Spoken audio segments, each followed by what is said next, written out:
আমরা নিরাপদ থাকতে চাই, আমরা রাস্তায় ইফটিজিং যাতে না হয় সেগুলো চাই। আর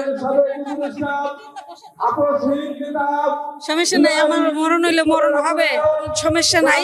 আমরা জামাতের পক্ষে আছি, জামাতের পক্ষে থাকবো। জামাত যদি আসে তাও থাকবো, জামাত না আসলেও আমরা জামাতে থাকবো ইনশাল্লাহ। এ রেখে আমার বক্তব্য শেষ করছি। ভয় পাই না।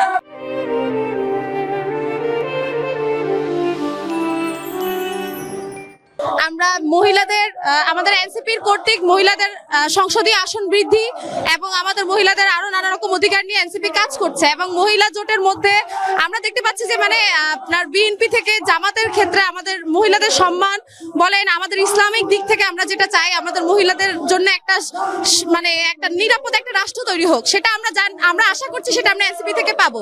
তাই আমরা এনসিপিকে আমরা নারী ভোটাররা বেশি আগ্রহ সহকারে গ্রহণ করার চেষ্টা করছি। আমার প্রত্যাশা আমরা একটা সুশাসন, ইসলামের একটা সুশাসন গঠন হবে, এটা আমরা আশা করছি, এবং তার মধ্যে থেকে আমরা নারীর একটা নিরাপদ রাষ্ট্র পাবো। নারীদের যে নিরাপত্তা সেটা নিশ্চিত হবে বলে আমরা আশা করছি। প্রিভিলেজ একটি হিসেবেও দেখতে পারে, এবং আমার ক্ষেত্রে একটা জিনিস কি, আমাদের বাংলাদেশের যে সামাজিক কাঠামোটা, এখানে একটা নারীকে কিছুটা হলেও তার পরিবারকে সময় দিতে হয়, এবং এই পরিবারকে সময় দিতে গিয়ে অনেক নারী তাদের গুরুত্বপূর্ণ, অনেক মেধাবী শিক্ষার্থীরা তারা কর্মক্ষেত্রে যোগ দিতে পারে না।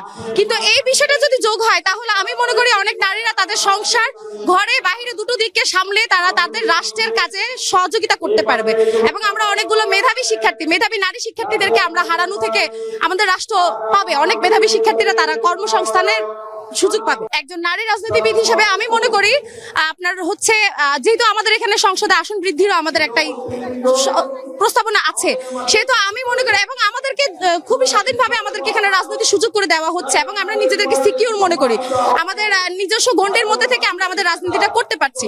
সেখানে আমি আমার স্থান থেকে, আমার রাজনৈতিক দিক থেকে আমি মনে করি এখানে আমি একটা সিকিউর প্লেস পাচ্ছি। প্রথমেই বলবো আল্লাহ রাব্বুল আলামিনের শুকরিয়া, যদি উনি আমাকে এখানে শামিল করেছেন। হয়তো এখানে শামিল না হলে আমি কোরআনের সঠিক ব্যাখ্যা এবং বিশ্লেষণগুলো খুঁজে পেতাম না। 2008 থেকে আমি এখানে জড়িত আছি। তো এইখানে সকল সুযোগ সুবিধা মহিলাদের জন্য অবার। আমি মনে করি যে পরবর্তী প্রজন্ম যদি জামাত ক্ষমতায় আসে, পরবর্তী সময়ে যদি জামাত ক্ষমতা আসে, তাহলে না সবচেয়ে নিরাপদ নিশ্চিত জায়গা হচ্ছে মহিলাদের অঙ্গন, কারণ এখানে মহিলাদের কোনো ইফটিজিং করা হবে না। আপনি যদি পূর্বের ইতিহাসও দেখতে যান তাহলে দেখা যাবে যে জামাতের কোনো নারী হ্যারাসমেন্ট নেই, তারপর হচ্ছে চাঁদাবাজি নেই, ধর্ষণ নেই, জমি দখল নেই, চেয়ার দখল নেই, জায়গা দখল নেই। নারীরা ইসলাম যতটুকু নারীদেরকে মর্যাদা, সম্মান, ইজ্জত আল্লাহ এবং আল্লাহর রাসূল মানে প্রদান করছেন, বাংলাদেশ জাতীয় পক্ষ থেকে নারীদেরকে ঠিক কোরআন এবং হাদিসের আলোকে নারীদেরকে ইসলামের যতটুকু মানে সম্মান মর্যাদা দেওয়ার কথা বাংলাদেশ জামাতের পক্ষ থেকে, তা আমাদের গঠনতন্ত্রে বা বাংলাদেশ জামাতের পক্ষ থেকে যথাযথভাবে সম্মান প্রদান করে। 11 দলীয় পক্ষ থেকে আমাদের বার্তা হলো যে যেহেতু 11 দল আমাদের জামাতের পক্ষ থেকে ঐক্যবদ্ধ বা আমরা জোটে আছি, তো আমরা 11 দলের পক্ষ থেকে যে এনসিপির পক্ষ থেকে যে সাপলাকলি আমাদের যে গঠনতন্ত্র আছে বা আমাদের যে ইশতেহারে যা আছে, আমরা সবাই ঐক্যমত পোষণ করছি।